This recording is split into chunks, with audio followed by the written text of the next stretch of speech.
தலைமைச் செயலக வளாகத்தில் அமைந்துள்ள நாமக்கல் கவிஞர் மாளிகைக்கு முதல்வரின் அலுவலகத்தை மாற்றுவது தொடர்பான அதிகாரப்பூர்வ அறிவிப்பை தமிழ்நாடு அரசு வெளியிட்டுள்ளது.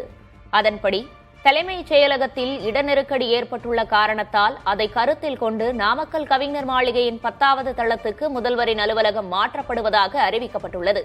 முதல்வரின் செயலர்கள் மற்றும் ஆலோசகர்களின் அறைகளும் அதே தளத்துக்கு மாற்றப்பட்டுள்ளன. நாமக்கல் மாளிகையின் 1, 3, 5, 7, 8 ஆகிய தளங்களில் உள்ள கூட்ட அரங்குகள் காலி செய்யப்படுவதாக தெரிவிக்கப்பட்டுள்ளது.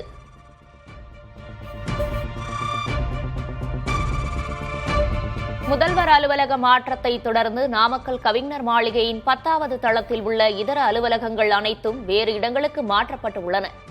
அதன்படி செய்தி மற்றும் மக்கள் தொடர்புத்துறை அலுவலகம், முதல்வரின் சமூக ஊடக பிரிவு, பொருட்காட்சி அனுமதி பிரிவு உள்ளிட்ட அனைத்து அலுவலகங்களையும் சேப்பாக்கம் கலைவாணர் அரங்கத்துக்கு இடமாற்றம் செய்து தமிழ்நாடு அரசு அறிவித்துள்ளது.